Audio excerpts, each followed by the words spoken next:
This is my makeshift attempt at making contact with you guys since there was an FCD presentation today, which I totally forgot about.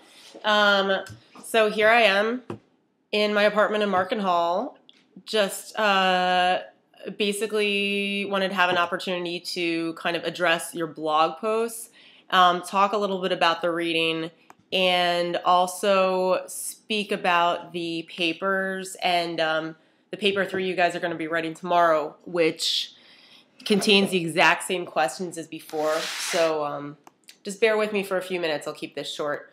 So I don't want to go through every single blog comment that I read, even though they were all great. Just wanted to address a couple of things that I thought were interesting based on what you guys wrote.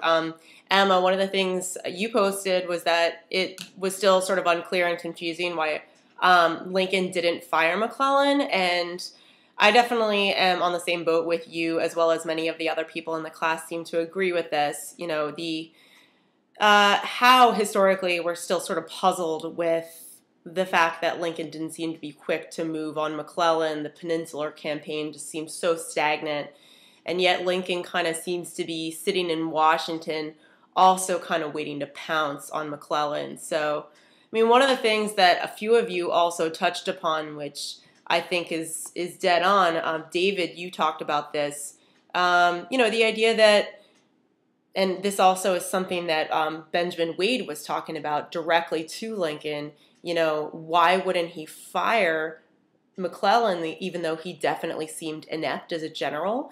I mean, some of it was what was highlighted on page 26 in the reading, where, you know, Lincoln says, somebody has to do as the general, right?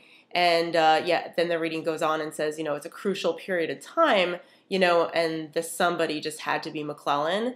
I mean, if you think about it, if you are experiencing a period of crisis, maybe the best thing to do is to kind of preserve the status quo in certain areas, because trying to kind of reestablish leadership during a period of crisis might actually ensue more chaos.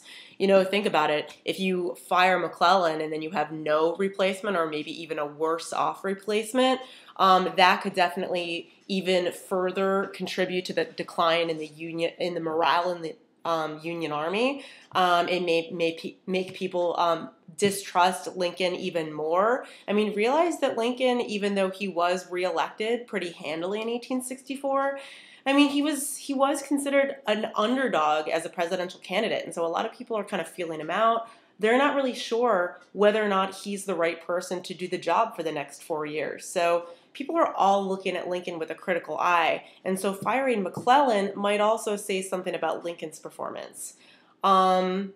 Nikki, one of the things you said was just the idea that Lincoln was using his common sense and intuition when he was leading as commander-in-chief during the early stages of the war. And I mean, I guess one of the general comments I could make towards that, and a lot of people agreed with you, Nikki, I mean, there's definitely a reason historically, and not just in the U.S., but a reason overall, that we tend to remember the people who led during times of crisis, for better or for worse. You know, there's a reason why some of the most prominent figures in history, if you were just kind of randomly like spit out the names you think of right away, you're thinking about people like Lincoln or like Napoleon, or you're thinking of FDR, you're thinking of even Hitler. So for better or for worse, you're thinking of the people who were in control. And so Lincoln, in a way, you can kind of see him as an individual in society. Maybe he just happened to be there at that crucial time.